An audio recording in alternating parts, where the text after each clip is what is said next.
Hi, I'm Cassie Johansson, and I'm going to discuss Pluck's current financial situation. As you well know, Pluck has suffered some major losses over the last year.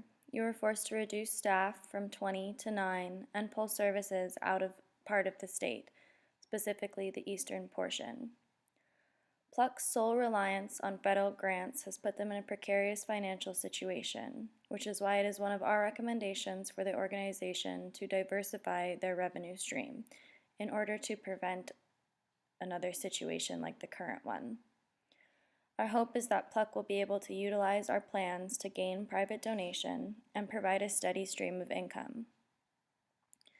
In order to make some projections and give you an idea of how our proposed changes would affect Pluck's financials, we had to make a couple of assumptions, such as that the 3 operating grants you still have will be renewed and you won't lose that funding.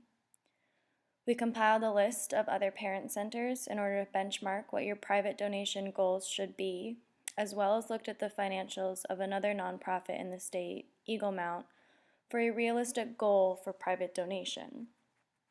The list of parent centers revealed that most other organizations, like Pluck, are also extremely reliant on federal grant money, with some organizations diversifying funds with revenue from service fees.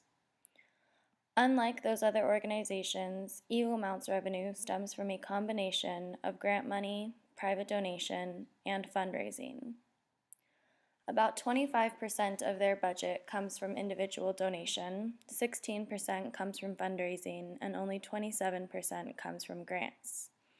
This is significantly different than Pluck, where 99% of funding comes from grants.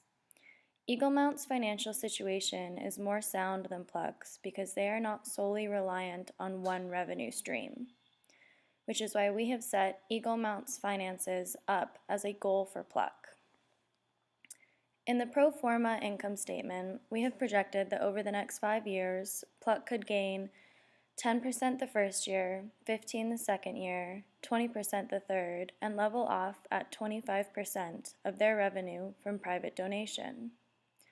We also projected that Pluck could earn 2.5% each year if they start charging for services, such as professional training.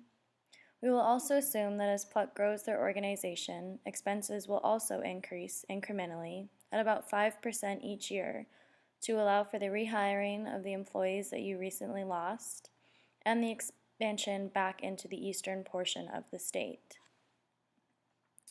The biggest risk that Pluck faces is not getting enough funding to continue their operations. The organization is already operating at a bare minimum of employees, so another loss like the one you recently experienced will be financially devastating. If you do lose more funding, it will be in Pluck's best interest to have already established their social media network, so you have a strong, free place to network your organization and gain private donation. Because your main form of communication with new clients is word of mouth, a strong online presence is essential without raising expense. Establishing a strong web presence also means updating your website with a donate button to make private donation as easy as possible, as well as utilize Facebook and LinkedIn. It is our hope that these recommendations will help Pluck be able to continue providing service to those that need them for many years to come.